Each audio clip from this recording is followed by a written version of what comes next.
নৈহাটির একদম নতুন একটা বাড়ি। সবকিছুই ঠিকঠাক চলছিল যতক্ষণ না হঠাৎ এক বৃদ্ধ ভদ্রলোকের অস্বাভাবিক মৃত্যু ঘটে। মাত্র এক সপ্তাহের মধ্যে সেই বৃদ্ধ ভদ্রলোকের স্ত্রীরও মৃত্যু ঘটে। মুখে এমন আতঙ্ক যেন মৃত্যুর আগে কিছু অদৃশ্য আতঙ্কের মুখোমুখি হয়েছিলেন। তারপর থেকেই শুরু। দরজা নিজে থেকে খুলছে, ঘরে কেউ না কেউ হাঁটার শব্দ, আর মাঝরাতে কারোর নিঃশ্বাস ফেলার মতো ঠান্ডা আওয়াজ। এই বাড়িতে একটি মেয়ে ছিল, সেই মেয়েটির ওপর শুরু হয় যৌন নির্যাতন। আজকের ঘটনাটা আপনাদেরকে ভেতর থেকে কাঁপিয়ে দেবে। আজকে আমাদের সাথে এই কল রেকর্ডিংয়ে ছিলেন গোলকনাথ বাবু। আপনারা আজকের এই এপিসোড কোথা থেকে দেখছেন শুনছেন কমেন্ট করে জানান। ভিডিওটা ভালো লাগলে অবশ্যই লাইক করে শেয়ার করে দিন। আর হ্যাঁ, আপনারা যদি আমার থেকে কোনো স্পিরিচুয়াল হেল্প চান, যোগাযোগ করুন আমাদের অফিসিয়াল হোয়াটসঅ্যাপ নম্বরে, যেটি হচ্ছে 6290675195। তাহলে চলুন শুরু করছি কিউরিওফাইটের ঘোস্টলি কল রেকর্ডিং সিরিজের মারাত্মক একটি horror podcast. Curiofite presents Ghostly Call Recording, a horror audio documentary by Kaustav Kumar. এবার ভয় পাবে তুমিও। হ্যালো দাদা, কেমন আছেন? ভালো আছি ভাই, কেমন আছো? আমি তো ভালো আছি। অনেকদিন পর কথা হচ্ছে, প্রায় 1 বছর। প্রায় 1 বছর। মধ্যিখানে প্রচুর এদিক ওদিক ঘোরাঘুরি। আসলে আমার এই সাধনার কিছু বিশেষ আহ আহ, ক্রিয়া এবং বিশেষ কিছু ধাপের জন্য আমি প্রায় 1 বছর প্রায় নিশ্চিহ্ন ছিলাম আমার বর্তমান জায়গার থেকে। যখন আজকে আপনার সাথে কথা হলো, ঠিক আছে, তখন আপনি বেশ ইন্টারেস্টিং একটা কেসের ব্যাপারে আমাকে জানিয়েছেন। লাস্টে আপনার সাথে কথা হয়েছিল কৌস্তবের আড্ডাতে, এবং সেই কৌস্তবের আড্ডাতে যারা যারা দেখেছিলেন তারা আপনার যে কেসটা রয়েছে সেটা নিয়ে খুব ইন্টারেস্টিং কিছু বিষয় জেনেছিলেন। আমি আজকে নৈহাটির ওই বাড়িটার ব্যাপারে জানতে চাই, যে জায়গাটাতে আপনি গেছিলেন এবং সেই জায়গায় মারাত্মক কিছু ঘটনা ঘটেছে। একদম শুরু থেকে শুরু করুন গোলক বাবু, কি ঘটেছিল? ওকে, আসলে আমরা তো মানে যেহেতু বহু পুরনো এই অঞ্চলেই থাকি, কারণ আমি যে অঞ্চলে থাকি গড়িয়া অঞ্চলে প্রায় আমাদের হয়ে গেছে প্রায় 100 বছর পেরিয়ে গেছে। আচ্ছা। তো যেহেতু দাদু বাড়ি করেছিলেন, তো আমাদের এখানেও গৃহমন্দির এবং সেখানে প্রতিষ্ঠিত মা আছেন। তো এবার আশেপাশে সবাই এই বাড়ি সম্বন্ধে জানে যে হ্যাঁ ঠিক আছে, সাধক বাড়ি, ঠাকুর দেবতা আছেন। তো ন্যাচারালি বেশ কিছুদিন আগে আমার একজন মানে পাড়ারই একটি ছেলে, সে একটি ব্যাংকে চাকরি করে, নৈহাটিতে পোস্টেড কারেন্টলি। তো ব্যক্তিগত কারণে আমি ব্যাংকের নাম বা তার নাম বলবো না। তো সেই হিসেবে তো ছেলেটির মা বাবা এমনিতে আমাদের বাড়িতে এসে পুজো পাঠ করে বা পুজো টুজো দেয়, পুজো টুজোর সময় বা বিভিন্ন সময় আসে টাসে গল্প টল্প করে। তো ও এসে বলে যে ও যেখানে ব্যাংকে কাজ করে ওরই খুব অতি পরিচিত, কারণ ঘনিষ্ঠ হয়ে গেছে পরবর্তী ক্ষেত্রে, কারণ বহুদিন ধরে ও সেই ব্রাঞ্চে আছে। তো তারই পাশে একটি দোকান আছে, তো সেই দোকানের যিনি মালিক, তো তার বড় বিপদ হয়েছে এবং তার বাড়িতে 2টি মৃত্যুও হয়ে গেছে এই বিপদের জন্য। তো তাকে আমাকে সাহায্য করতে হবে। দেখো ভাই, তুমি এসে বলছো ঠিক আছে, কিন্তু যতক্ষণ না আমি আসল ঘটনাটা শুনছি, কি হয়েছে না হয়েছে। যে কোনো মানুষের মৃত্যু এরকম কোনো ব্যাপার নয়। মৃত্যু যে কোনো, যখন ভগবান চেয়েছেন যে কোনো লোককে তুলে নিতে পারেন, এটা কোনো ইয়ে নয়। জন্ম হয়েছে যখন মরতে হবেই আমাদের, একদমই তাই। তো সেই হিসেবে তখন ও বললো ঠিক আছে আমি কথা বলছি। তো ও আমার সামনে থেকেই ফোন করে। তো ভদ্রলোক বলে যে আমি কালকেই আসতে চাইছি। তো বললো যে ঠিক আছে। সেটা ছিল সেকেন্ড বা ফোর্থ স্যাটারডে ছিল। তো ছেলেটি এসেছিল শুক্রবার রাত্রে। তো ও আমার সামনে থেকেই ফোন করে। তো ভদ্রলোক পরের দিন শনিবার দিন সকালবেলা এসে আমার বাড়িতে হাজির হন, প্রায় তখন 10:30 11টা বাজে। আমার কাছে আসেন, নিয়ে আসে ছেলেটি, ওকে নিয়ে আসেন সঙ্গে করে। এটা কোন তো সময়ের কথা বলছেন? এটা আমি বলছি এই সেপ্টেম্বর, আগস্ট সেপ্টেম্বর, আচ্ছা। হুম। আগস্টের শেষ, সেপ্টেম্বরের হ্যাঁ সেপ্টেম্বরের শুরুর দিকে, কারণ আমি তখনই জাস্ট ফিরেছি, হ্যাঁ, এসছি। ওই সময় আপনি মানে আমার জন্মদিনের জন্য আপনি হোয়াটসঅ্যাপে উইশও হ্যাঁ হ্যাঁ করেছিলেন। হ্যাঁ, হ্যাঁ রাইট। হ্যাঁ, ওই সময় আমি ফিরেছি। ওকে। হুম। তো তখন আমি ওই আহ, হঠাৎ করে আসার পরে আমি বললাম যে ঠিক আছে বলুন কি হয়েছে। হুম। হুম। তো বললো যে দেখুন দাদা, বেশ কিছুদিন আগে মানে আমি একটি বাড়ি নৈহাটি, ওইখানে যেখানে দোকানের কাছে, কারণ আগে ওরা ওনাদের পৈতৃক বাড়িতে থাকতো, সেই পৈতৃক বাড়িতে আইনগত বিভিন্ন বিষয়ের ঝামেলার জন্য হুম। হুম। ওনারা ভাগের যে সম্পদ যেখানে থাকতেন সেটি তার কাকাকে দিয়ে দেন, এবং তার যে অংশের যে দাম সেটা নিয়ে ওনারা নিজেরা ইনভেস্ট করে নৈহাটি স্টেশনের কাছাকাছি, মানে 15-20 মিনিট দূরে একটি নতুন বাড়ি ক্রয় করেছে। তো নতুন বাড়ি ক্রয় করেননি, সরি আমার বলার ভুল, মানে একটি বাড়ি ক্রয় করেছেন, সেটিকে নতুন ভাবে তারা রিকনস্ট্রাকশন করেছেন, রং টং করে যেমন মানুষের সেটা সাজিয়েছিলেন। সাজানোর পরে যখন ওনারা বাড়িতে গৃহপ্রবেশ করেন, আমি জিজ্ঞেস করেছিলাম কি পুজো, কি কি পুজো করেছেন। বললো যে আমরা সাধারণভাবে লক্ষ্মীনারায়ণ পুজো, গৃহপ্রবেশের যা যা পুজো হয় ঠাকুর মশাইরা করেন সেইভাবে করে আমরা ঢুকেছি, আফটার রিকনস্ট্রাকশন এন্ড এভরিথিং। বললাম খুব ভালো কথা, এবার বলুন প্রবলেমটা কি হয়। বললো যে বাড়িতে ঢোকার 1 মাসের মধ্যে ওনার বাবা কিন্তু রিটায়ার্ড স্কুল মাস্টার ছিলেন, কিন্তু যথেষ্ট শক্ত সমর্থ ছিলেন, বয়স্ক অবশ্যই বয়োবৃদ্ধ, কিন্তু যথেষ্ট শক্ত সমর্থ ছিলেন, কোনো রোগ ব্যাধি বা রোগ বালাই সেরকম কিছু ছিল না। হঠাৎ করে বাবা মানসিক ভাবে বিভিন্ন রকমের সমস্যা দিতে দেখা দেয়। কিরকম সমস্যা? একা একা বসে কথা বলছেন, কাউকে যেন হুস হুস করে তাড়াচ্ছেন, কাউকে দেখে যেন বারবার ভয় পেয়ে চমকে চমকে উঠছেন, কোনো একবার হয়তো বাথরুমে যাচ্ছেন বারবার পিছন ফিরে দেখছেন, এরকম অদ্ভুত অদ্ভুত বিভিন্ন রকমের মানসিক বিকার পরিলক্ষিত হয়। তো তারপরে 1 মাস পরে ওনার বাবার হঠাৎ করে বিকারের জ্বর হয়, বিকারে বিভিন্ন রকমের উল্টোপাল্টা বকতে থাকেন। তো যেমন ভাবে জ্বর টর হয়ে জ্বরটা রাত্রিবেলা কমে, সকালবেলা সবাই অদ্ভুত ভাবে দরজা যখন ওনার মা খুলেছেন, উনি দেখেন অদ্ভুত ভাবে চোখ বিস্ফারিত চোখে, বিস্ফারিত চোখে, মুখে অস্বাভাবিক রকমের আতঙ্কের ছাপ নিয়ে ভদ্রলোক মৃত্যু হয়েছে। ভদ্রলোকের চোখ খোলা অবস্থাতে উনি মৃত্যু ঘটেছে। সঙ্গে সঙ্গে চিৎকার করে উনি নিজের ছেলেকে ডাকেন, মানে আমার কাছে যে ভদ্রলোক এসছেন তাকে ডাকেন, তার ছেলের বউকে ডাকেন, পাড়া প্রতিবেশীদেরও বেশ কিছু লোক এসে যায়, কারণ ওনার নৈহাটি অঞ্চলেরই বাসিন্দা, নৈহাটিরই সেম অঞ্চলেই বাড়ি কিনেছেন, সুতরাং সবাই মোটামুটি চেনা পরিচিত। সবাই এসে দেখেন অদ্ভুত ভাবে মৃত্যু হয়েছে, যেন কোনো জিনিস দেখে মারাত্মক ভাবে যখন মানুষ ভয় পেয়ে যায় যখন মৃত্যু হয়, ঠিক সেই রকম ভাবে ওনার বাবার মৃত্যু ঘটেছে, চোখ খোলা। যাই হোক, সেই সমস্ত বিষয় নিয়ে মারাত্মক রকমের চর্চা চলে, যে কেন, কি বৃত্তান্ত, কি জন্য হয়েছিল, কেন হয়েছিল, সমস্ত কিছু চর্চা চলে। এবং চর্চা চলার পরে বাবার দাহ কার্য সম্পন্ন হয়, সমস্ত কিছু সম্পন্ন হয়। কোনো ডাক্তার ডেথ সার্টিফিকেট দিতে চাইছিল না, কারণ বাড়িতে ওই রকম অদ্ভুত ভাবে মৃত্যু ঘটেছে। তারপরে চেনাশোনা ডাক্তারের কাছ থেকে ডেথ সার্টিফিকেট নিয়ে তার যা সরকারি যা প্রসিডিয়ার সেটা ফলো করে ওনারা দাহ কার্য সম্পন্ন করে বাড়িতে ফিরে আসার পর সেই দিন রাত্রির থেকে ওনার মায়েরও মানসিক বিকার দেখা দেয়। ওকে। মায়ের মানসিক বিকার দেখা দেয় এবং মা ঠিক 7 দিনের মাথায় একই রকম ভাবে জ্বরে পড়েন। এইবারে যখন জ্বরে পড়ে তখন ভদ্রলোক বলেন বাবার ওই রকম হয়েছিল, তাহলে আমি আজকে মায়ের রাত্রির বেলা মায়ের কাছে থাকবো, বা পালা করে উনি একটি আয়া রাখেন, সেই আয়াকেও বলেন আমি এবং আপনি পালা করে মায়ের ওখানে জেগে বসে থাকবো, যাতে মা কোনো কারণে ভয় না পান বা কিছু না হন।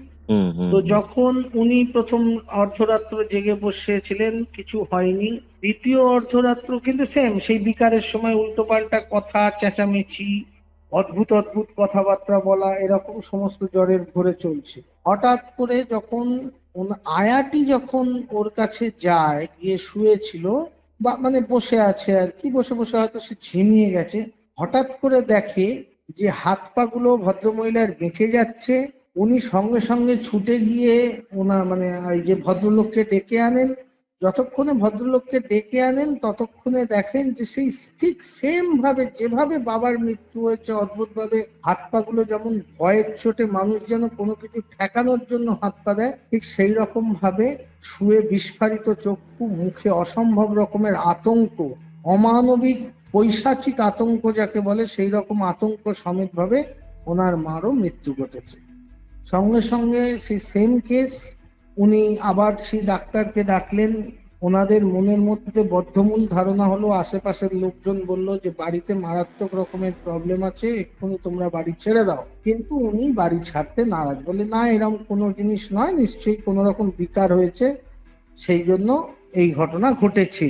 যথারীতি 10-15 দিন কেটে গেছে, বাবা মায়ের শ্রাদ্ধ অ্যাজ পার ওদের যে ব্রাহ্মণ যেরকম বিধান দিয়েছেন সেই হিসেবে উনি শ্রাদ্ধ শান্তি করেছেন।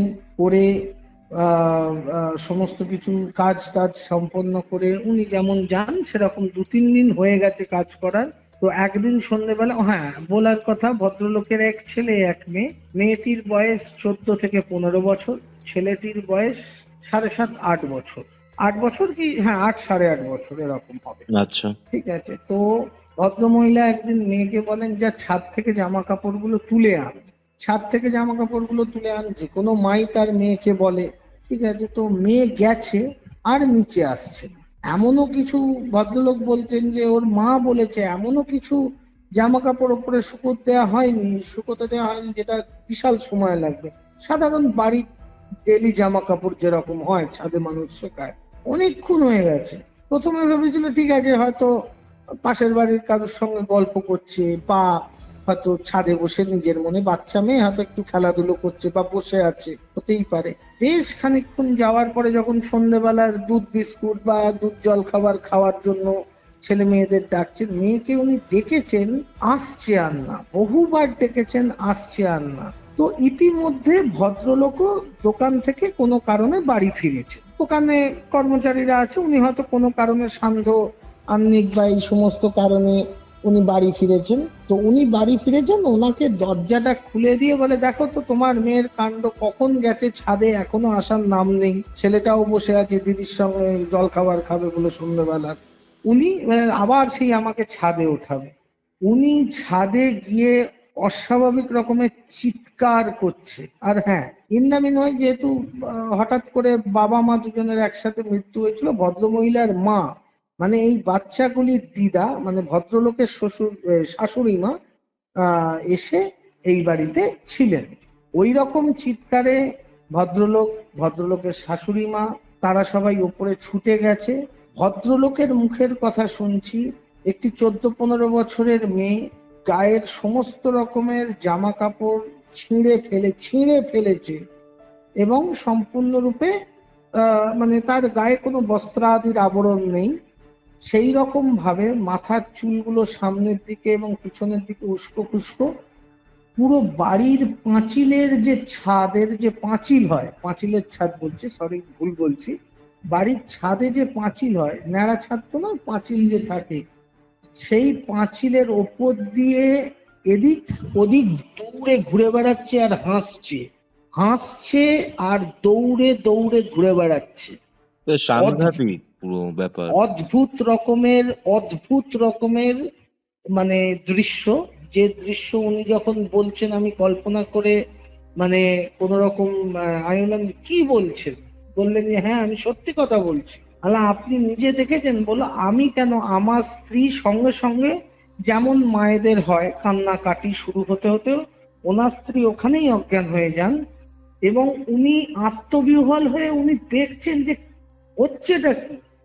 কারণ এরম তো চট করে কেউ কোনোদিন দেখে না, বা কেউ কোনোদিন চট করে দেখেছে বলে আমার মনে হয় না। তো আমিও দেখিনি কোনোদিন, আমি এই প্রথম এইরকম ঘটনা শুনলাম। আমি জীবনে চোখের সামনে এরকম ভাবে ওই ছাদের পাঁচিলের ওপর দিয়ে ওইরকম ভাবে একটি বাচ্চা শিশু ঘুরে বেড়াচ্ছে ওরকম ভাবে আমিও কোনোদিন দেখিনি এত বছরের লাইফে, বা আমি শুনিনি। যাই হোক, তো এইটা শোনার পরে এলাম বাবা একটু সাংঘাতিক ঘটনা। তারপরে কি বললেন যে দেখুন আমার শাশুড়ি মা উনি ভারত সেবাশ্রমের দীক্ষিত, যাই হোক উনি যেহেতু বয়স্ক মানুষ পুজো পাঠ নিয়ে প্রচুর থাকতে ভালোবাসেন, তো উনি সঙ্গে সঙ্গে ওপরেই ঠাকুর ঘর, তো উনি মানে একটু নিচের দিকে নেমে সেখান থেকে সঙ্গে সঙ্গে হনুমান চালিসাটা এনে উনি জোরে পাঠ শুরু করছেন। এবার অনেকে বলতে পারে ওপরে যখন ঠাকুর ঘর হবে তখন কি করে, এটা ভুল কথা, যে দেবতা থাকলেই সেখানে কোনো রকম অনুপ্রবেশ করতে পারবে না বা এইরকম ঘটনা, এরকম কোনো মানে নেই। অশুভ শক্তির ছায়া মারাত্মক রকমের হয়, বিভিন্ন রকমের ক্ষেত্রে মন্দিরের ভেতরেও অশুভ শক্তির প্রবেশ ঘটতে পারে, এরকম এটা কোনো মানে একদম নেই। ঠিক বলেছেন, এটা একদম ঠিক বলেছেন। ঠিক আছে, এই যে অনেকের এগুলো ধারণা যারে ঠাকুরের মন্দিরের সামনে গেলেই সমস্ত কিছু কেটে যাবে, এগুলো আগেকার দিনের সিরিয়ালে বা মুভিতে হতো, কিন্তু আসল যারা তন্ত্র নিয়ে কাজ করে তাদেরকে জিজ্ঞেস করবেন, মন্দিরের মধ্যেও অশুভ শক্তি এসে আপনার ক্ষতি করে দিয়ে চলে যাবে, কেউ বুঝতেও পারবে না। এক্স্যাক্টলি। ঠিক আছে, এটা সুতরাং এটার কোনো ইয়ে নেই। তো যাই হোক, এসে যখন হনুমান চালিসা পাঠ করেছে এবং বারবার একটা ঘটিতে করে জল নিয়ে হনুমান চালিসা পাঠ করছে, করে ফুঁ দিয়েছে, পুরো হনুমান চালিসা পাঠ করার সময় ও কিন্তু ওই পাঁচিল দিয়ে দৌড়াচ্ছে। একটা হনুমান চালিসা পাঠ করতে মিনিমাম 3 থেকে 4 মিনিট কমপ্লিট করতে সময় লাগবে, প্রথম দোহা থেকে শেষ দোহা পর্যন্ত। ঠিক আছে, সেইটা পাঠ করার সময় পুরোটা ও দৌড়েছে, এবং ওর যখন ওর দিদা যখন ওর গায়ে জল ছিটিয়েছে ও পড়ে যেতে যাচ্ছিল পাঁচিলের বাইরের দিকে, ওর বাবা ছুটে গিয়ে ওর হাতটা টেনে নেয় এবং ভেতরের দিকে টেনে নেয়, সঙ্গে সঙ্গে বাবা ওকে কাপড় জামা জড়িয়ে নিচে এনে শুইয়ে দেয়। তারপর থেকে শুরু হয় অদ্ভুত ঘটনা। মাঝে মধ্যেই মেয়েটির চোখ উল্টে, যেমন টিভিতে দেখায় চোখ উল্টে গেলে সাদা হয়ে যায় চোখ, সেরকম ভাবে সাদা হয়ে যাওয়া, বা ধনুষ্টঙ্কারের মতন যেমন বডি বেঁকে যায় সেরকম বডি বেঁকে যাওয়া, এবং মুখ দিয়ে অদ্ভুত গড়গড় শব্দ করা, এবং অদ্ভুত বিভিন্ন অন্যরকম টাইপের ভাষায় কিছু কথা বলা। মানে ল্যাঙ্গুয়েজটা আননোন ল্যাঙ্গুয়েজ, এটা কিন্তু নোট করো, ল্যাঙ্গুয়েজটা অদ্ভুত রকম ভাবে আননোন ল্যাঙ্গুয়েজ। ঠিক আছে, তো এবার এই রকম ঘটনার পরে ভদ্রলোক তো মোটামুটি উনি একজন দুজনের কাছে গেছেন, তারা এসছে বিভিন্ন লোক, কিছু কিছু জিনিস হয়তো যেরকম ভাবে ওনাকে বলেছেন উনি করেছেন, কিন্তু তাতে খুব একটা উনি সুরাহা পাননি। তারপরে ওনার ছেলে কিন্তু ইন দ্য মিন হোয়াইল যে কোনো জায়গায় যেতে একা একা ভয় পাচ্ছে, কোথাও যেতে চাইছে না।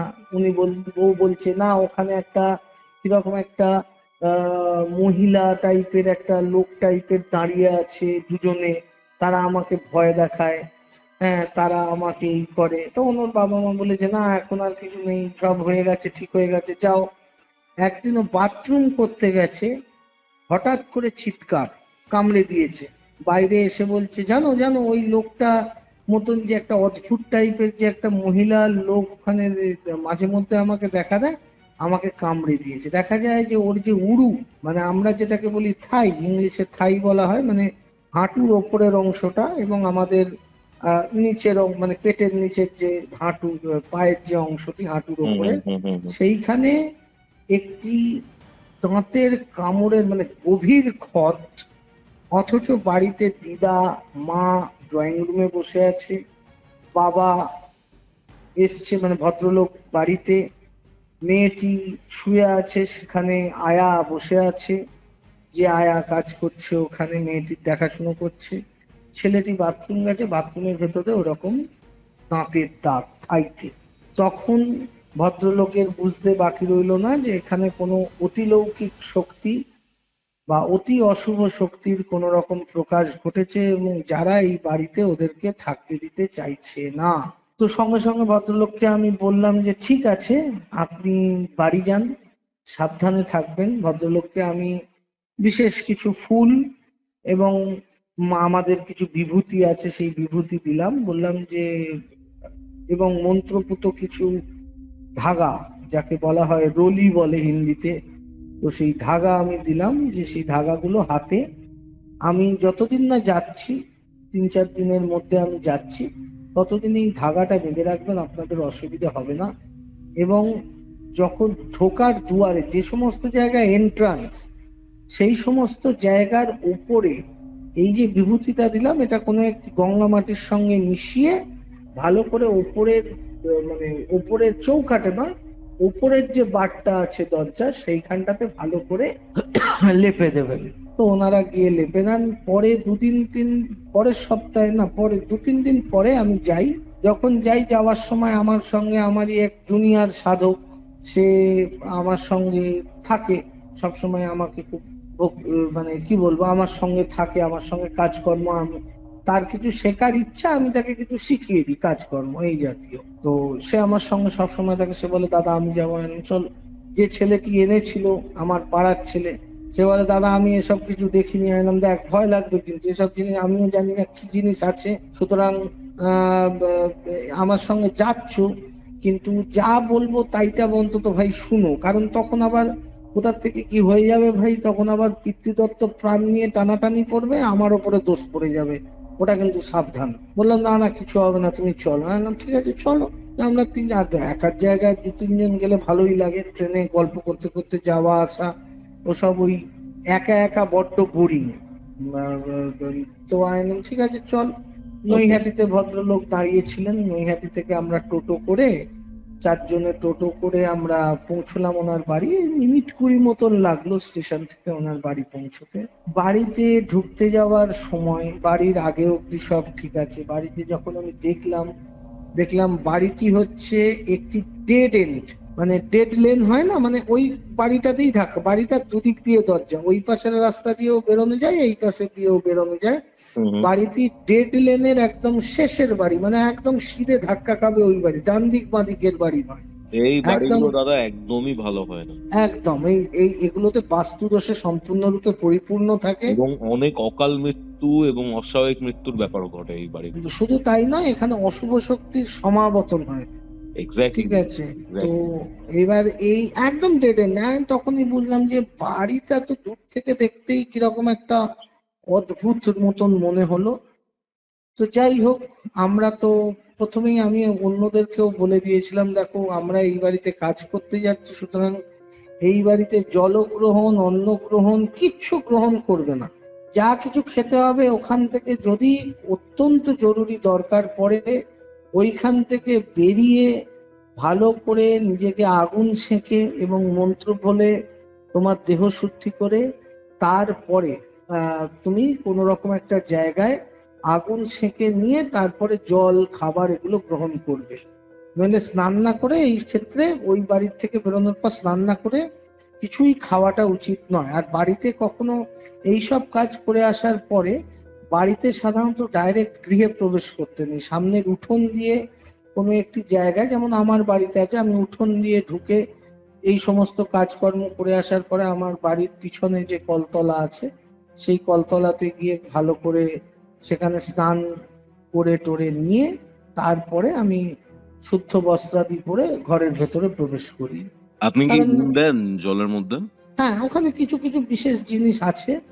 মানে আমি যখন এরকম টাইপের কোনো জায়গা থেকে ফিরি দাদা, ঠিক আছে, তখন সন্ধক লবণ দিয়ে স্নান করি, মানে অনেকটা নেগেটিভিটি ক্লিয়ার হয়। না, সন্ধক লবণ থাকে, কিছু বিভূতি থাকে, ঠিক আছে, বিশেষত কিছু বিভূতি আমরা থাকে, সেই বিভূতিটা আমরা মেখে নিই, ঠিক আছে, সেই বিভূতিটা মেখে তারপরে স্নান করা, ঠিক আছে, তাতে পুরোপুরি ক্লিয়ার আউট হয়ে যায় ব্যাপারটা, পুরোপুরি ক্লিয়ার আউট হয়ে যায়। কারণ প্রচুর নেগেটিভিটি এই সমস্ত কাজ করার পরে যখন আসছো, সঙ্গে প্রচুর নেগেটিভ ফোর্স তোমার সঙ্গে আসে।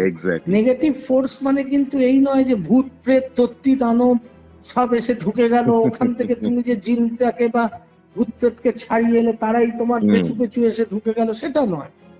নেগেটিভ ফোর্স, নেগেটিভ এনার্জি প্রচুর রকমের হয়। সেই নেগেটিভ এনার্জি গুলো যখন এন্টার করে, যখন অনেক নেগেটিভ এনার্জি এন্ট্রি হয়ে যাবে তোমার ঘরের ভেতরে, তখন দেখবে নেগেটিভিটিটাকে আকর্ষণ করতে করতে ওইসব এন্টিটিকেও আকর্ষণ করবে, হ্যাঁ, যেগুলো ডেঞ্জারাস হয় খুব।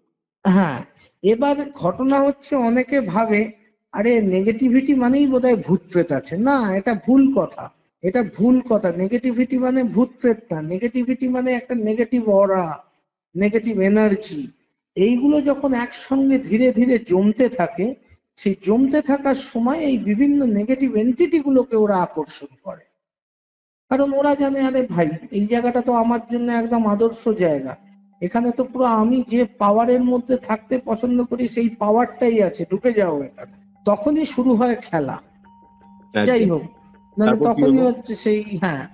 এবার আমি যখন ওখানে যাচ্ছি, গিয়ে অদ্ভুত ভাবে রিকনস্ট্রাক্টেড বাড়ি, আমি ঢুকে গেছি। আমার যে জুনিয়র সাধক যে আমার সঙ্গে গেছে, আমার জুনিয়র, সে যখন ঢুকতে গেছে, হঠাৎ করে, এটা কি মানে একটু পুরোনো ধাঁচের বাড়ি তো, মানে প্রথমে হচ্ছে উঠোন, মানে পাঁচিলে দিয়ে গেটটা দিয়ে ঢুকলে উঠোন, তারপরে বাড়ি, সামনে বেশ খানিকটা খোলা উঠোন, তারপরে বাড়ি। উঠোনের ঢোকার জন্য যে মেন সদর দরজা, সেখান দিয়ে ঢুকতে যাচ্ছ, উপর থেকে একটা ছোট্ট, খুব বড় নয়, মানে বিশাল আঘাত করে দেবে এরকম নয়, একটা ছোট্ট চাঙর খসে ওর কপালে পড়লো। ও গজগজ করতে করতে ঢুকতে লাগলো আমাকে, কি বললে রিকনস্ট্রাকশন করেছে, একটা চাঙর পড়লো। আমি তো চাঙর যখন পড়েছে তখনই আমি দেখে নিলাম, আমি দেখে বুঝলাম যে নেগেটিভ এনার্জি কাজ শুরু করে দিয়েছে। ভেতরে ঢুকে প্রথম যে কাজটা হলো, এবার আমাকে অনেকে বলতে পারে, দাদা আপনি কি শুধু গন্ধই পান? আর কি করব ভাই, প্রত্যেকটা মানুষের একটা নিজস্ব ধাত আছে, বা একটা ধাত আছে, বা যেটা মা আমাকে করিয়ে দিয়েছেন সেই রকম ভাবেই আমি রেখেছি। তো একটা অদ্ভুত টাইপের পচা গন্ধ পেলাম, মানে মাছ মাংস পচে গেলে যেরকম একটা হালকা সুবাস নাকে আসতে থাকে দূর থেকে, সেরকম একটা সুবাস নাকে আসতে, সুবাস বলবো না, কি বলবো, দুর্গন্ধ, দুর্গন্ধ নাকে আসতে শুরু করলো। বাহ, বেশ ভালোই, বুঝলাম যে কিছু না কিছু তো ব্যাপার স্যাপার আছে। অদ্ভুত ভাবে প্রথমে আমি যখন ওনার ওয়াইফের সঙ্গে দেখা করলাম, ওনার ওয়াইফ তো কেঁদে কেঁদে দুশ্চিন্তায়, চোখের তলায় কালি, সে মানে প্রায় ওদের খাওয়া দাওয়া, না খাওয়া দাওয়া, চিন্তায় চিন্তায় মানুষের শরীর যতটা ভাঙতে পারে ওরকম ভাবে ভেঙে গেছে। ওদের আমি ভালো করেই পরীক্ষা করে দেখলাম, ওনার ওয়াইফের ওপরে এবং ওই ভদ্রলোকের ওপরে কিন্তু কোনো রকম ভাবে নেগেটিভ এনার্জির প্রভাব আছে, কিন্তু কোনো নেগেটিভ এনার্জি ওনাদেরকে অ্যাটাক করে। নেগেটিভ এনার্জির অ্যাটাক এবং প্রভাব দুটো আলাদা। তারপরে যখন আমি বললো যে মেয়ে কোথায়, বললো মেয়ে ওপরে। ছেলে কোথায়, বললো ছেলে নিচে ওই ঘরে বসে আছে। ভীষণ অল্প কিছুতেই চমকে উঠছে, এমনকি ওকে নাম ধরে, ওর নাম টুবাই, ডাকতাম টুবাই, টুবাই বলে ডাকলেও যেন চমকে উঠছে। চলুন দেখি আগে তাহলে একতলাতে, দোতলা বাড়ি, চলুন একতলাতে আগে ছেলে যখন আছে দেখে নি। ছেলেকে দেখতে গেছি, ছেলে হট করে অদ্ভুত ভাবে সেই বেড়াল যেমন চার পায়ে দাঁড়িয়ে এরম ভাবে সেই পিঠটা ফুলিয়ে দেয়, আমাকে দেখে ওই রকম করে দাঁড়িয়ে গেল। দাঁড়িয়ে গিয়ে অদ্ভুত চোখে আমাকে, ঘাড়টাকে একবার এদিকে, একবার কুকুরকে দেখেছো ঘাড় ঘোরাতে কখনো, সেই ঘাড়টা ওরা যেমন ঘুরিয়ে ঘুরিয়ে দেখে হঠাৎ করে আদর খাওয়ার জন্য সময়, কুকুরের মতন ঘাড় ঘুরিয়ে ঘুরিয়ে ওরকম দেখছে, চার পায়ে দাঁড়িয়ে, মানে মানে দু হাতে দু পায়ে আর কি, অদ্ভুত ভাবে বিছানার ওপরে। ওর মা বাবা দুজনেই অবাক দেখে। আমি সঙ্গে সঙ্গে আমার কাছে যে বিভূতি এবং যে ফুলগুলি থাকে সেগুলো আমি সঙ্গে সঙ্গে ছুঁড়লাম ওর দিকে, ফুলটি এবং বিভূতিটা নিয়ে ফুঁ দিলাম, তো ও ওখানেই শান্ত হয়ে বসে গেল। আবার আগের টুবাই ফিরে পেলাম। আচ্ছা আচ্ছা। আবার কিছুক্ষণ পরে, মিনিট 15 পরে ওর মা ছুটে গিয়ে ধরাতে জল টল খাওয়ানো হলো। আগের টুবাই, মা মা আমি কোথায়, আমি কোথায়, বাচ্চা ছেলে 7.5-8 বছর বয়স, কি 8 বছর 8.5 বছর হবে, মানে ওই রেঞ্জের ভেতরে 7-8 বছর বয়স, তো কত আর বড় হবে। মা আমি কোথায়, কি হয়েছিল, এসব কিছু হয়নি বাবা, তুমি দাঁড়ানো, এক্ষুনি মেয়ের কাছে নিয়ে চলুন। মেয়ের কাছে দরজা খুলবে না, আর ভেতরে যে আয়া বসে আছে সে চিৎকার করছে, বাঁচাও বাঁচাও বাঁচাও বাঁচাও বাঁচাও। বললাম যে ঠিক আছে, দরজা খুলবে না, সরুন। তো আমার ওখানে বিশেষ কিছু জল এবং মন্ত্র পড়ে আমি জল ছেটানোর সাথে সাথে দরজা খুলে যায়। আমি দেখি মানে আয়াটি তো একটি ঘরের কোণে বসে প্রায় বিধ্বস্ত অবস্থা, পারলে যেই আমরা ঘরে ঢুকেছি আয়াটি জ্ঞান হারিয়ে ফেলে, ওই কোণে বসেই জ্ঞান হারিয়ে ফেলে। এবং মেয়েটি বিছানার ওপরে কি বলবো, 2 পা উবু হয়ে বসে তুমি দুপা ফাঁক করে দিলে যেরকম বসবে, আচ্ছা। বুঝতে পেরেছো? উবু হয়ে বসে, মানুষ যে উবু হয়ে বসে, ঠিক আছে, উবু হয়ে বসে তুমি দুপা ফাঁক করে হাত দুটো সামনের দিকে ঝুঁকিয়ে দিয়ে চোখ দুটো তোমার সামনে উল্টে গেছে এবং মুখ দিয়ে জিভটা বের করে দিয়েছো, অদ্ভুত ভাবে লাল পড়ছে, ঠিক আছে, সেরকম ভাবে বসে দেখছে এবং অদ্ভুত ভাষায় কিছু একটা বলে যাচ্ছে। তো আমি প্রথমে আমি বললাম যে একে আগে থামানো দরকার। সঙ্গে সঙ্গে আমি আমার কাজ করলাম, বিভিন্ন রকমের প্রয়োগ বিধি যেগুলো আছে আমাদের মতের, সেগুলো সমস্ত কিছু প্রয়োগ করে ওর খাটটিকে আমি মানে 4টি ধাগা দিলাম। আমি ওর মা বাবাকে বললাম ইমিডিয়েটলি আগে 4টি ধাগা 4 কোটে মানে খাটের কোণে বেঁধে দিন এবং এই মানে ঘরটিকে আমি বেঁধে দিচ্ছি। এই ঘরে যতক্ষণ এই ঘর বাঁধা থাকবে ততক্ষণ ওর কোনো অসুবিধা হবে না। এইবার শুরু হলো অদ্ভুত রকমের ইয়ে। আমরা পৌঁছানোর পরে ও, হ্যাঁ, মেয়েটি তো মোটামুটি তখন হয়ে গেল, মেয়েটি ঘুমিয়ে পড়লো। সঙ্গে সঙ্গে আমি বুঝলাম, আর মেয়েটি যে কি বলছিল সেটা আমি ঠিক বুঝতে পারলাম না, একটা অদ্ভুত ল্যাঙ্গুয়েজে বলছিল। তো যাই হোক, সেটা আমি তখন অতটা ধ্যান দিইনি। মেয়েটার ওই রূপ দেখে আমি আগে ওকে ঠিক করার চেষ্টা করলাম। তো এবার সন্ধ্যা হয়ে এসছে, তো আমি বললাম এবার তো আমাদেরকে মানে, আর হ্যাঁ, আমি একদমই বলতে ভুলে গেছি, নৈহাটিতে যখন যাচ্ছি আমার যে পরিচিত ছেলেটা, ওরই ব্যাংকের যে কেয়ারটেকার মানে দারোয়ান হিসেবে যে থাকে, ওকে বলে রেখেছিল ওই নৈহাটি স্টেশনের কাছে একটি হোটেলে আমাদের ব্যবস্থা করা ছিল, কারণ আমাকে ওখানে আমি দেখে বলেছিলাম যে হয়তো 2-1 দিন থাকতে হতে পারে, তো সেইখানে নিয়ে যাওয়ার জন্য ব্যবস্থা করা। আমরা নিচে নেমে বসেছি, হঠাৎ করে ওপরে যে ঘরে মেয়েটি থাকে সেই ঘরের মধ্যে মনে হচ্ছে যেন তোলপাড় হচ্ছে মনে হচ্ছে।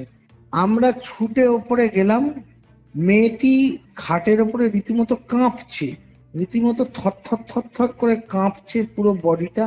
ওর মা গিয়ে ধরার সাথে সাথে চোখ উল্টে গেল। এইবার জোরে জোরে অদ্ভুত ল্যাঙ্গুয়েজে কথা বলা শুরু করলো। তো আমি খুব মন দিয়ে ল্যাঙ্গুয়েজটা শুনলাম, আমি বললাম বলতে দিন। তো ভদ্রলোক বললে ঠাকুরমশাই কিছু করুন। আমি বললাম দাঁড়ান, আগে জিনিসটা আমায় জানতে হবে।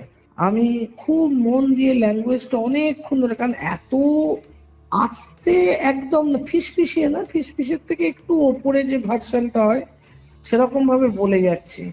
এই ল্যাঙ্গুয়েজটা কি জানো? কি ল্যাঙ্গুয়েজ? ফার্সি বা আরবি ভাষার আগে একটা ল্যাঙ্গুয়েজে কথা বলা হতো, অ্যারামিক। বুঝতে পেরে গেছি। মানে যখন পেগানিজম ছিল, ঠিক আছে, ইউরোপিয়ান কান্ট্রি বলুন বা মিডল ইস্টে, ঠিক আছে, সেটার আগেকার সময়। এইবার এই ভাষাটা যেহেতু আমরা এই সমস্ত চর্চা করি, সেহেতু কিছু কিছু ক্ষেত্রে আমাদেরকে, বিভিন্ন ক্ষেত্রে আমাদের এগুলো সামনে এসছে এবং এগুলো আমরা জেনেছি। এই অ্যারামিকে ও বিভিন্ন রকমের উচ্চারণ, বিভিন্ন রকমের জিনিসপত্র ওদের, পুরোটা তো জিনিসটা বোঝা যায় না, আমাদের পক্ষে সম্ভব নয়। যতটুকু বোঝা সম্ভব যে ও কোন রকম ওই দোহা টাইপের কিছু একটা পড়ে যাচ্ছে। এটা খুবই সাংঘাতিক একটা ব্যাপার, মানে নৈহাটির মতো জায়গাতে এরকম একটা ব্যাপার হচ্ছে। তার মানে ওর ভেতরে যে ছিল সে ভিন ধর্মী, এটি একটি জিন। আর সেই জিন মানে খুব নতুন নয়, মানে সে নতুন নয়, সে পুরনো, মানে সে হয়তো কয়েক হাজার বছরের পুরনো। কারণ জিসাস ক্রাইস্টের সময় এই অ্যানামিকে জিসাস ক্রাইস্টও কথা বলতো, প্রাচীন জিউ যারা রয়েছে তারা কথা বলতো, বা ইহুদিরা, ওই হ্যাঁ, ওই মানে প্রায় 1000 বছরের পুরনো। হাজার কি আরো বেশি, আরো বেশি হবে, কয়েক হাজার বছরের পুরনো জিন এই হবে। মানে কত রকমের ক্ষমতা সম্পন্ন এবং কোথা থেকে এলো ওইখানে, কোথা থেকে এলো। জেনারেলি এই সমস্ত জিনিস ওইসব দিকে থাকলো, ঠিক আছে, এখানে এলো কোথা থেকে? এবার এরা হাওয়া, এরা যে কোনো জায়গায় সারা পৃথিবীতে, সারা বিশ্ব ব্রহ্মাণ্ডে ঘুরে বেড়াতেই পারে, কোনো অসুবিধা নেই। তো যাই হোক, আমি শুনে গেলাম চমকে, সর্বনাশ। আমার মুখ থেকে যেই এই কথাটা বেরিয়েছে, ভদ্রলোক লাফিয়ে উঠে বলছে যে ঠাকুরমশাই তাহলে কি আর কিছু করা গেল না? দাঁড়ান তো মশাই, আপনি শান্ত হন। আরে আগে তো রুগীর রোগটা ধরবো, তারপরে তো চিকিৎসা করবো, নাকি রুগীকে দেখেই typhoid, jaundice, cancer, no answer সমস্ত মেডিসিন দিয়ে দিলাম যে রুগীটা মরেই গেল, পটল তুলে দিল। আরে আমি যদি কোনো কারণে, দেখো আমার কাছে ভাই সোজা কথা, আমি তো ভগবান নই, বা আমি এমনও বিশাল আমি তো বামদেব বা রামকৃষ্ণদেব নই যে দেখলাম মাথায় হাত ঠাকালাম আর জিনিসটা উবে গেল। ঠিক আছে, বাপেরও বাপ থাকে রে ভাই। ঠিক আছে, তো ঠিক সেরকমই আমিও মনে মনে ভাবছি যে বাবা এই জাতীয় কথাবার্তা বলছে, এ তো আগে তো আমাকে জানতে হবে যে কে, কোথা থেকে এসছে, কেন এসছে, কি উদ্দেশ্য, কিভাবে এলো, এই বাড়িতেই এলো কি করে। কারণ ও তাহলে আমি যখন শুনে নিয়েছি, এবার বাচ্চাটি বলতো যে দুটি আছে, দুজনকে দেখা যায়, দুজনকে দেখা যায়। তো এটাও আমার কাছে একটা অদ্ভুত লাগছে, তাহলে সে যদি দেখাই দেয়, সে তো একা, দুজন কোথা থেকে আসছে। তো এইবার অনেকগুলো প্রশ্ন আমার মনের মধ্যে ভিড় জমতে শুরু করলো, যে এবার এই অ্যারামিকে কে, কি করে জানবো। আমি ফোন করলাম আমার বন্ধুকে, আমার বন্ধুর নাম ইমরান। ও খুব ভালো এই সমস্ত, ও মানে ইসলাম নিয়ে, মানে ইসলাম তন্ত্র নিয়ে, সুলেমানি তন্ত্র নিয়ে ওর বিশাল বড়, মানে কি বলবো, হিন্দিতে যাকে বলে পৌঁছ, খুব উঁচু মার্গের সাধক। আমি ওকে ফোন করলাম, বললাম ভাই যে করেই হোক তোমাকে আসতে হবে, কারণ এই ভাষা আমি শুনেছি, সবকিছু আমি বুঝতে পারছি না, তুমি এসো ইমিডিয়েটলি। তো আমি ওদেরকে জিজ্ঞেস করলাম, দেখুন আমার বন্ধু আসছে, সে ইসলাম ধর্মাবলম্বী তান্ত্রিক, আপনাদের কোনো অসুবিধে নেই তো? কারণ ভদ্রলোকেরা হিন্দু ব্রাহ্মণ, বাড়িতে শালিগ্রাম শিলা প্রতিষ্ঠিত।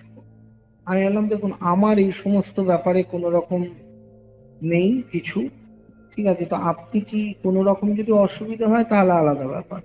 কারণ দেখো ভাই, এ তো আমার বাড়ি নয়, অন্যের বাড়ি, ফট করে আমার ওপরে কে কি বলে ফেলবে, মান অপমানের ব্যাপার আছে। এক্ষেত্রে আমি ধর্মীয় ব্যাপার স্যাপার আনছি না, কিন্তু একটা মান অপমানের ব্যাপার আছে, সুতরাং আমার জিজ্ঞেস করে নেওয়াটা আমার পক্ষে সমীচীন মনে হলো। ওরা বললো না না, এরকম কোনো আমাদের ক্ষেত্রে থেকে কোনো বাধা নিষেধ নেই, ঠাকুর মতো আপনি আনতে পারেন। ওকে। তো আমি বললাম ঠিক আছে, আজকে যা হয়েছে থাকুক, কোনো অসুবিধে নেই, আমি আমার যথাসাধ্য যা যা বাঁধার বেঁধে এলাম। আমি বললাম ঠিক আছে। পরের দিন সকালবেলা ইমরানকে নিয়ে হাজির হওয়ার পরে, ইমরান আমাদের হোটেলে এলো, হোটেল থেকে আমি ইমরানকে নিয়ে আমি ওর বাড়ি গেলাম। ইমরান যখন ইমরান ওই বাড়িতে পৌঁছলো, ইমরান ঢুকেই আমাকে বলছে, ভাই এই বাড়িতে জিন আছে। আচ্ছা। বললো শুধু জিন নয়, আরো 3 থেকে 4টে ভূত আছে। আমি কি আছে? বললো 3 থেকে 4 জন যারা আছে তারা কিন্তু কেউ হিন্দু নয়। কেউ হিন্দুই নয়? না। আর এই বাড়ির মাটির নিচে কবর আছে। কি বলছিস? বলে এই বাড়ির মাটির নিচে কবর আছে। আচ্ছা। ইমরান ঢোকার সাথে সাথে ছেলেটি, বাচ্চা ছেলেটি, যার এতক্ষণ কোনো অ্যাকশন ছিল না, তার অ্যাকশন হলো দেখার মতন। সে ছুটে এসে বারান্দায় দাঁড়িয়ে, সে হঠাৎ করে সে ওই অ্যারামিকে কি সব কথা বলতে শুরু করলো। আচ্ছা। ঠিক আছে, ইমরান সঙ্গে সঙ্গে তার বিভিন্ন জিনিসপত্র ছিল, জিনিসপত্র দিল এবং কাজ করলো। ছেলেটি সঙ্গে সঙ্গে অজ্ঞান হয়ে পড়ে গেল, মা ওকে নিয়ে ভেতরে গেল। তারপরে ইমরান বলল ওর ভাই বোন দুজনকেই এক ঘরে রাখুন আগে। তারপর ইমরান শুরু করলো ওর কাজ। আমি বললাম ঠিক আছে। আমার আজকে ঠিক সেই দিনই ছিল, তার একদিন পরে ছিল অমাবস্যা। আমি বললাম ঠিক আছে ইমরান, তুই কবে কাজ করবি? বলে আজকে আমি বেঁধে দিয়ে যাচ্ছি, আর অমাবস্যার দিন কাজ শুরু কর, তুই তোর কাজ শুরু কর, আমি আমার কাজ শুরু করব। আমি ভদ্রলোককে একটা পুরো লম্বা ফর্দ দিলাম বিশেষ ক্রিয়ার জন্য, যে ধুনি প্রস্তুত করতে হবে বা সমস্ত কিছু। ধুনি প্রস্তুত করার জন্য সমস্ত ফর্দ দিলাম। চলে এলো সেই অমাবস্যার দিন। আমরা তার আগে বাড়ি ফিরে এসেছিলাম, যা যা প্রয়োজনীয় জিনিস নিয়ে গেছি। In the meanwhile Imran পুরো বাড়িতে ওর বিভিন্ন রকমের ক্রিয়া কাজ করে বেঁধে এসছিল, নিচে কবর ছিল, কবর বেঁধে দেয়া যায়, সুলেমানি তন্ত্র আছে, সেই ব্যাপার আছে, সেইখানে সে কবর বেঁধে সমস্ত রকম ভাবে বেঁধে বাড়িতে এসছিল, যাতে কিছুদিনের জন্য বাড়িটাতে শান্তি থাকতে পারে এবং ছেলে মেয়েগুলো অন্তত একটু ভালো থাকতে পারে। হ্যাঁ দাদা বলুন। অমাবস্যার দিন এলো, ইমরান যথারীতি তার বিভিন্ন রকমের ক্রিয়া শুরু করলো। নিচে আমরা আমাদের যে ক্রিয়ার যে ব্যাপার স্যাপার শুরু করলাম। প্রথমে আমাদের যা জিনিস হলো গন্ডি কাটা এবং তার সমস্ত আমাদের ধুনি সাজিয়ে বসা, সমস্ত কিছু হলো কমপ্লিট, আচার বিচারের ব্যাপার। ইমরান যখন কাজ শুরু করবে, হঠাৎ করে ছাদের ওপরে যেন ঝড় বয়ে যাচ্ছে, যেন চতুর্দিক দিয়ে ঝড় বয়ে যাচ্ছে, মানে অদ্ভুত রকমের একটা শোঁ হাওয়ার মতন একটা আওয়াজ, অথচ বাইরে কোনো কিছু নেই, ঝড় বয়ে যাচ্ছে, মারাত্মক রকমের অসুবিধে। ছেলেটি, বাচ্চা ছেলেটি কাটা পাঁঠার মতন ছটপট করতে শুরু করলো। ইমরান তখনও তার ওই সমস্ত কাজকর্ম শুরু হয়নি, কাটা পাঁঠার মতন ছটপট করতে শুরু করলো। ঠিক তার 5 মিনিট পরে মেয়েটা ঠিক যেমন চোখ উল্টে ধনুষ্টঙ্কারের রোগী যেমন হয়, ঠিক সেরকম ভাবে বেঁকে গেল। ভদ্রলোক ভদ্রমহিলা কোন দিক সামলাবে, আমাদেরকে সঙ্গে কথা বলবে না ছেলে মেয়েদের দেখবে? সঙ্গে সঙ্গে আমরা বললাম যে আপনারা ওকে দেখুন, আমাদের এখানে কাজ শুরু করতে দিন। আমরা ধীরে ধীরে যখন কাজ শুরু করছি, ভদ্রলোক ভদ্রমহিলাকে বললাম যাই হয়ে যাক, বাড়িতে যারা যারা আছো তারা এই গণ্ডির মধ্যে থাকো, গণ্ডির বাইরে বেরোবে না। কাজ যখন করব, এই উঠোনে যখন কাজ হচ্ছে, কাজ যখন করব, এই গণ্ডির বাইরে বেরোবে না।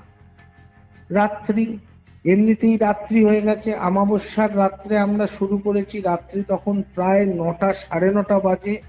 ইমরান নিজের মতন করে পড়া শুরু করলো, আমি নিজে ধুনি জ্বালিয়ে কাজ শুরু করছি। হট করে ইমরান চিৎকার করছে। আচ্ছা। আমি এবার আসনে বসে পড়েছি, আসন ছেড়ে আমি উঠতে পারবো না।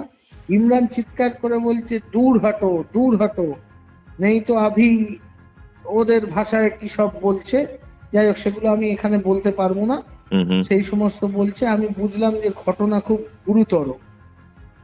বিশ্বাস না করলে, এটা যদি সামনে কেউ না থাকে বা যদি কেউ না দেখে, মানে যে ঘটনাটা আমি বলতে চলেছি অদ্ভুত ভাবে, আমি আমার এখানে, আমি এবং আমার ওই পরিচিত ছেলেটি এবং এর সবাইকে সামনে বসিয়ে, হঠাৎ করে মেয়েটি হাউ হাউ করে যেন কাঁদছে, মাকে আর বাবাকে ডাকছে। ঠিক আছে, আমরা বললাম কেউ যাবেন না, এটা কিন্তু ওর একটা ছল হতে পারে, কেউ যাবেন না। তোর মা বারবার যেতে চাইছে, কোনো রকমে ওর বাবা হাত টেনে বসে আছে। হট করে বাড়িতে তো সামনে উঠোন, উঠোনে নারকোল গাছ ফাছ, একটা নারকোলের গোটা কাঁদি এসে আমার ধুনির ওপরে দুম করে পড়লো। ঝড় হচ্ছিল না আউট অফ নোওয়্যার? কিচ্ছু নেই, কিচ্ছু নেই। আচ্ছা। আমার ধুনি নিভে গেল। ধুনি নিভে গেল মানে কি, ছিটকে, যেহেতু তামার ধুনি সামনে, ঠিক আছে, ধুনি নিভে গেল, সঙ্গে সঙ্গে ধুনি ছিটকে গেল। আর এইবার হলো সব থেকে বড় টুইস্ট, যেহেতু পুরনো বাড়ি, সেহেতু ওতে 1.5 তলা আছে, 1.5 তলা, মানে বুঝতে পেরেছি, একতলা দুতলার মাঝখানের যে জায়গা, মাঝখানে ওইখানে মেয়েটি এসে দাঁড়িয়ে 1.5 তলার থেকে ডাইরেক্ট জাম্প করে নিচে সামনে গন্ডির বাইরে বসে গেল, যেরকম ভাবে বসে থাকে। যদি কেউ না দেখে, যদি কেউ জিনিসটাকে যদি না প্রত্যক্ষ করে, বলবে আমি ঢপ মারছি, বলবে আমি ঢপ মারছি, এক ফোঁটাও মিথ্যে কথা নয়। আমার চোখের সামনে 1.5 তলার থেকে ওই রকম ভাবে ঝাঁপ কোনো বেড়াল বা কুকুরই মারতে পারবে, আর যারা জিমনাস্টিক শেখে তারা মারতে পারবে। পরবর্তী ক্ষেত্রে আমি শুনেছিলাম মেয়েটি কোনো জিমনাস্টিক বা কিচ্ছু করে না, হ্যাঁ নাচ শেখে, নাচ শেখে, সেটা পরবর্তী ক্ষেত্রে জানতে পেরেছিলাম। ঠিক আছে, উপর থেকে নিচে অ্যারামিকে কন্টিনিউয়াসলি উল্টো পাল্টা বলছে। ছেলেটি কিছুক্ষণ পরে বাচ্চাটিকে দেখলাম ওপর থেকে দৌড়তে দৌড়তে নামছে, স্বাভাবিক অবস্থা, কোনো অসুবিধে নেই। সে ছুটে কিন্তু গন্ডির ভেতরে ঢুকে মায়ের কোলে বসলো, বাচ্চাটিকে কিন্তু আর কিছু করেনি। মেয়েটি আর গন্ডির ভেতরে ঢুকতে পারছে না। অদ্ভুত ভাবে দুর্বোধ্য ভাষায়, মানে অ্যারামিকে আমাদের কাছে দুর্বোধ্য, যা তা বলছে, আর গন্ডির চারপাশে ঘুরে বেড়াচ্ছে। সঙ্গে সঙ্গে আচার অনুসারে আমরা সঙ্গে সঙ্গে অন্য ধুনি জ্বালিয়ে, আমি মাটিতেই ধুনি জ্বালিয়ে কাজ শুরু করলাম। কিছু করার নেই, ভেঙে গেছে তার দুটো পায়ে, মাটিতেই ধুনি জ্বালিয়ে কাজ শুরু করলাম যেটুকু যা যা আছে। ইমরান ওখানে পড়ে যাচ্ছে, সেই মুহূর্তে ইমরান বলছে যে তখন মেয়েটি বলছে, মানে তখন মেয়েটি উর্দুতে কথা শুরু করলো। উর্দু নয়, আরবি বা মানে এটা কিন্তু উর্দু নয়, ওই যেটা আর কি ইমরান যে ভাষায় কথা বলছিল আরবি বা ফার্সি ল্যাঙ্গুয়েজে ওর সঙ্গে কথা শুরু করলো। কিছুটা হিন্দির মিল আছে, কিছুটা নয়, ঠিক আছে। তার সারমর্ম এই যে তোমরা কজন, বলল এখানকার এই বাড়ির নিচে মুসলিম কবরখানার একটা পার্ট, এবং সেই কবর, ওখানে যে পরিবারটার কবর আছে, হাজবেন্ড ওয়াইফ এবং তার ছেলে মেয়ে চারজনেই মৃত্যুর পরে নিজেদের, দেখবে মুসলিমদের অনেক সময় হয় কি, যে বাড়িতে ওরা থাকে তাদের নিজেদের লোক মারা গেলে না, ওই বাড়িরই উঠোন বা এইরকম কোন জিনিসে কবর দিয়ে দেয়, ঠিক আছে। তো এই ক্ষেত্রেও তাই হয়েছিল। এই বহু পুরনো বাড়ি, এই বাড়িটা তৈরি হওয়ারও আগে, যে বাড়িটা কিনেছে সেই বাড়িটাও তৈরি হওয়ার আগে ওখানে যে বাড়িটি ছিল সেই বাড়িটির মালিকরা ওইখানেই কবরে সমাধিস্থ হয়। এবং যে মালিকটা হয়, এটা কিন্তু ইমরানের পুরো জিসটা আমি বলছি। আমাকে এখানে একটা কথা একটু বুঝিয়ে বলুন, ঠিক আছে। এই যে জিনগুলো ছিল যেটা বলছেন, অ্যারামিকের কথা বলছেন, বহু প্রাচীন মারিদ জিনের কথাই বলছেন, কবরস্থানটা কি মানে অনেক হাজার বছর পূর্বে এই জায়গাতে ছিল না রিসেন্ট, ব্যাপারটা কি? বলছি, আসছি। আচ্ছা বলুন। এইবার যখন ইমরানের এই কথাগুলো শুরু হচ্ছে, ঠিক আছে, আমি আমার সমস্ত আমার ইয়ে করে যাচ্ছি, তখন আমরা যখন জিনিসটাকে দেখছি, ওকে বিভিন্ন রকম আয়াত সূরাত, ওদের যে বিভিন্ন রকমের আছে জিনিসপত্র, সেই দিয়ে যখন অনেকটা কবজা করে এনেছে। আর জানলে জিন যখন কাউকে ধরে তাকে কিন্তু শারীরিক দিক থেকে, সমস্ত দিক থেকে ক্ষতি করতে শুরু করে, একদম তার শরীর কিন্তু পুরো শেষ করে দেয়, তাকে কিন্তু কখনো সঠিকভাবে ঠিক করা যায় না যদি কাউকে জিন ধরে। খুব ডিফিকাল্ট এটা। চট করে ঠিক করা যায় না। বলছে আমি ছেড়ে তো একে কোনোদিন যাব না, তুমি আয়াত সূরাত দিয়ে আমাকে দোহাই দিচ্ছ, সেই জন্য আমি হয়তো ওকে পার্শিয়ালি ছাড়বো, পুরো ছেড়ে যাব না। আর এই যে আমি যে এখানে এসছি, এখানে আমাকে আনা হয়েছিল প্রায় 350 থেকে 400 বছর আগে, আমাকে এখানে আনা হয়েছিল। আচ্ছা, কে এনেছিল? নিচে যে ভদ্রলোকের কবর শায়িত আছে, সেই ভদ্রলোক ওকে ওদের জায়গা থেকে কোনো না কোনো, উনিও ছিলেন তন্ত্রক্রিয়া স্পেশালিস্ট, মুসলিম তন্ত্র, কুফরি করতেন। হ্যাঁ, কুফরি পড়তেন, সরি, ইয়েস কারেক্ট, নট তন্ত্রক্রিয়া, কুফরি, ঠিক আছে, কুফরিতে স্পেশালিস্ট, মানে মুসলিম তন্ত্র আর কি। তো সেই ক্ষেত্রে উনি একে এখানে আমন্ত্রণ করেন এবং ওর দোরধরা হয়ে থাকে। দোরধরা মানে ওকে বচনবদ্ধ। মারিদ জিনকে চট করে বশ করা সম্ভব নয়, মারিদকে ডাইরেক্টলি বশ করা সম্ভব নয়। অনেকে হয়তো বলে বশ করা যায়, আমি জানি না, যেটুকু আমি জানি বলছি, বশ করা সম্ভব নয়। যখন এই পুরো ঘটনাটা জানতে পারলাম, 450 থেকে 500 বছরের পুরনো ওইখানে যে বাড়ি ছিল, তারই ছেলে মেয়েরা ওই বাড়ির নিচে ওদেরকে কবর দেওয়া হয়, ওর আত্মীয় স্বজনরা দেয়, এবং এই জিনের জন্যই ওদেরকে মরতে হয়। কারণ কোন রকম ভাবে কথা ওই ভদ্রলোক শেষ অবধি রাখতে পারেন না, কারণ ওই জিনের সঙ্গে কথা ছিল, ওই যে ভদ্রলোকের ছেলে মেয়ে এবং ভদ্রলোক ভদ্রমহিলা যাদের কবর ওই বাড়ির নিচে আছে, তার মেয়েটিকে ওই জিন পছন্দ করতো এবং ওই মেয়েটির সঙ্গে মেয়েটিকে চেয়েছিল। সেটি ওর বাবা মানা করে এবং পরবর্তী ক্ষেত্রে ওই 4 জনকেই জিন মেরে ফেলে। এবং আগুনের সাথে খেলা, পুরো আগুনের সঙ্গে খেলা। কারণ দেখো, জিন তো একটি আগুন থেকেই মানে তৈরি হওয়া এই বস্তু, হ্যাঁ, ঠিক মানে আছে, আল্লাহ স্মোকলেস ফায়ার থেকে বানিয়েছে হ্যাঁ, জঙ্গল। স্মোকলেস ফায়ার থেকে এটা হুম বানানো। হুম ঠিক আছে, এদের আগুন অন্য রকম রঙের হয়, এদের আগুন অন্য, জল দিয়ে এরম ভাবে নেভানো যায় না চট করে। কিন্তু জলই হচ্ছে ওদের শত্রু, জলই হচ্ছে ওদের শত্রু। যদি কাউকে জিন ধরে, তাকে যদি সঠিকভাবে চিকিৎসা করতে হয় তবে তাকে জল চিকিৎসাই করতে হবে এমনিতে। ঠিক আছে, হুম অনেক হুম। ক্ষেত্রে রক্ষা পাওয়া যায়। মানে তো এই যাই, ধরনের জমজম কূপের যে জলটা সেটা ইউজ করা হয়। মারাত্মক রকমের। হুম হুম হুম হুম। ঠিক আছে, জমজম কূপে আবে জমজম যেটাকে বলা হয় সেটা সেই হিসেবে ইউজ করা হতো। Exactly. এইবার এই ক্ষেত্রটাতে যখন এই পুরো ঘটনাটা আমাদের সামনে এলো, তখন আমরা বুঝলাম ঘটনাটি কি। ওই যে ভদ্রলোক কুফরি পড়তেন, ওখানে কবর দিয়ে দেওয়ার পরে ওই বাড়িটাতে আর কেউ থাকেনি। পরবর্তী ক্ষেত্রে ওই বাড়িটি পোড়ো হয়ে যাওয়ার পরে ওই বাড়িটি ভেঙে, হয়তো যারা মাটি ওলট পালট করে বানায় তার আমরা জানি না কতখানি গভীরে হয়তো কবরটি ছিল, মাটি ওলট পালট করার সময় কি পেয়েছিল আমি জানি না। তো যাই হোক, তো সেইখানে আবার নতুন বাড়ি বানায়, যে বাড়িটি এরা কিনে।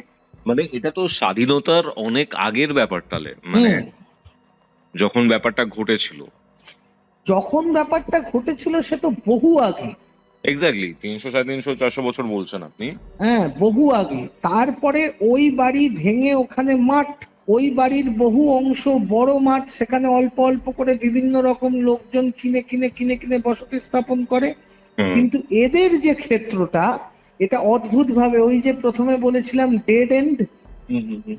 ডেড এন্ড বলেছিলাম না, বাড়িটা ডেড এন্ডে, আর একদম তুমি যে ফার্স্টেই বললে বললেন যেটা। ডেড এন্ডে বাড়ি সবসময় খারাপ হয়। হুম হুম হুম। কারণ ওদের ভাগ্যে পড়েছিল যখন ওই বাড়িটা, দেখো আগেকার দিনের যে সমস্ত বড় বড় বাড়ি জমি, সেগুলোই তো পরবর্তীকালে ভেঙে ভেঙে এই সমস্ত আমাদের মতন পাড়া গজিয়ে উঠেছে।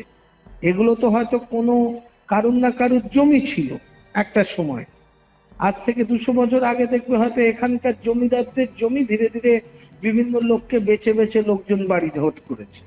তো ওইখানে যে জমিটা কিনেছিল, সেইখানেই ছিল ওই কবরটা, ওই ডেড এন্ডের ওইখানে। এবং এর আগেও যে বাড়িটা তৈরি করেছে, সে কিন্তু সেই বাড়িটা ভোগ করতে পারেনি। সেই বাড়িটা প্রথম যিনি বানিয়েছিলেন তার ছেলের অপমৃত্যু ঘটে অপঘাতে, তারপরে তিনি সেই বাড়ি ছেড়ে চলে যান। দ্বিতীয় যিনি কিনেছিলেন তিনি ওখানে কোন রকম ভাবেই রাতও কাটাননি, থাকেননি, তিনি ইনভেস্ট করার জন্য কিনেছিলেন, তিনিও বেচে দেন আর একজনকে। থার্ড নম্বর লোক যারা ছিল, তারা ওখানে থেকে সবাই অসুস্থ হয়ে পড়ছিল, কেউ কোনো রকম ভাবে সুস্থ থাকছিল না, ধার দেনায় জর্জরিত হয়ে পড়ছিল, তারা ওই বাড়ি ছেড়ে দেয়। চতুর্থ জন হচ্ছে এই ভদ্রলোকেরা, যারা এই বাড়ি কেনে। এবং রিকনস্ট্রাকশনের সময়, রিকনস্ট্রাকশন যখন করছে, পরবর্তী ক্ষেত্রে যখন আমি জিজ্ঞেস করি ওদের, জিজ্ঞেস করুন যখন রিকনস্ট্রাকশন করছে তখন কিছু ঘটেছিল কিনা, তখন বলছে এই উঠোনটাকে যখন ওরা পুরোটাকে তৈরি করছে এবং উঠোনের সামনের যে ঘরটাকে ওরা তৈরি করছে, তখন রাত্রিবেলা যখন ওরা মানে মিস্ত্রিরা যখন ওখানে ছিল, তারা যখন রান্না করে খেতে বসছে, খেতে বসে ওরা কি করতো, ওই মাঝে মধ্যে এঁটো কাটা, ওই হয়তো পাশে একটা জায়গা টাইপের ওখানে ছুঁড়ে ফেলে দিত।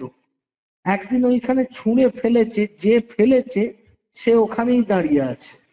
তখন অন্য লোকেরা, আরো দুজন মিস্ত্রি এসে বলছে, কি রে তুই এখানে দাঁড়িয়ে আছিস কেন? যখন ওকে টানতে গেছে, তখন ওই দু হাতে দুটো মিস্ত্রির গলা ধরে নিয়েছে। তারপর কি হলো?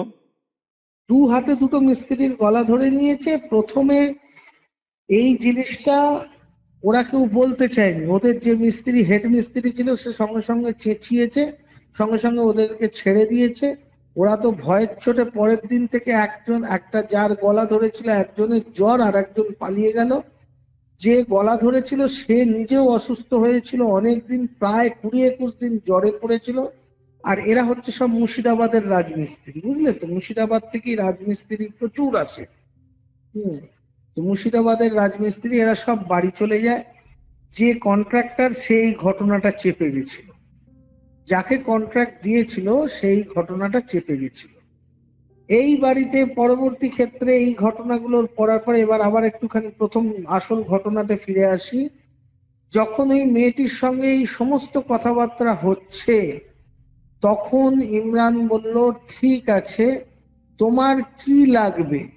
বলে, আমার এই মেয়েটাকে লাগবে। বলে, এটা সম্ভব নয়, এই মেয়েটিকে তোমায় দেয়া যাবে না, এইটুকু শিশু বাচ্চা মেয়ে, তুমি এর সঙ্গে তুমি যা করতে চাইছো তা অসম্ভব ব্যাপার, তুমি এক্ষুনি ছেড়ে চলে যাও। সে কিছুতেই যাবে না। ইমরান প্রথমে তার আয়া সুরাত এবং সমস্ত কিছু পাঠ করে এবং সমস্ত কিছু করে প্রথমে মুক্তি দিল। এই যে দেখা দিত বলেছিলাম না, যে বাচ্চাটাকে দেখা দিয়েছিল, বাচ্চাটি বলেছিল একটা মহিলা আর একজন কিরকম একজন পুরুষ মানুষ আমাকে দেখা দেয়। এরা কিন্তু দেখা দিচ্ছিল বারবার সাবধান করার জন্য।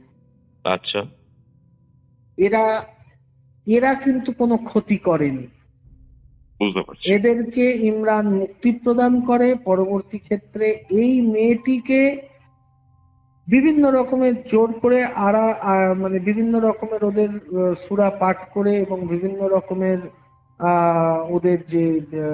ওদের যে সমস্ত জিনিসপত্র হয় সেই সমস্ত সেই দিনই এই জিনিসটাকে ওর থেকে দূরে করে দেওয়ার চেষ্টা করার পরেও মেয়েটিকে কিন্তু সম্পূর্ণরূপে এখনো সুস্থ করা যায়নি। ওরা ওই বাড়ি ছেড়ে অন্য বাড়িতে উঠে গেছে।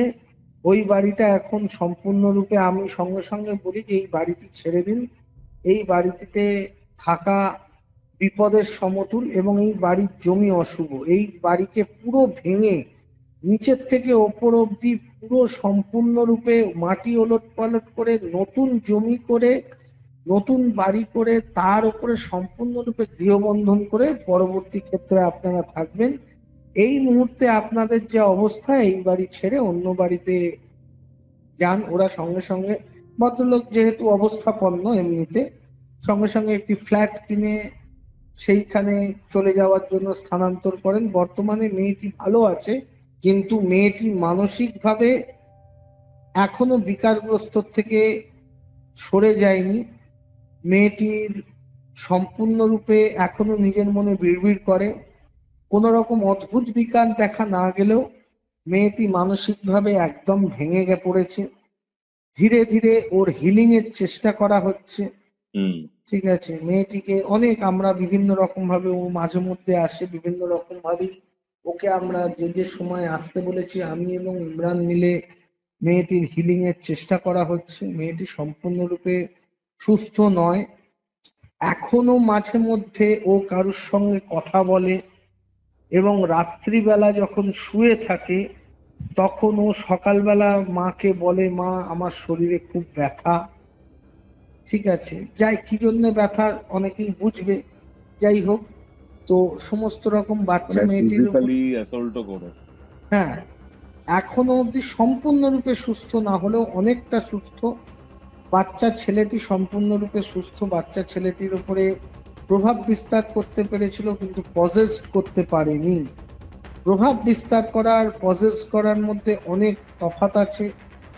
একটা জিনিস হচ্ছে আমি লোকটাকে পজেস করে দিচ্ছে একটা কোনো নেগেটিভ এন্টিটি, আর একটা লোকের উপরে তার উপরে বিভিন্ন রকমের ক্রিয়া করছে একটা নেগেটিভ এন্টিটি।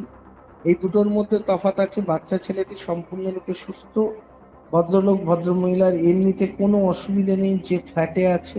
কিন্তু মেয়েটি এখনো যে অবস্থায় আছে অনেক হিলিং দরকার।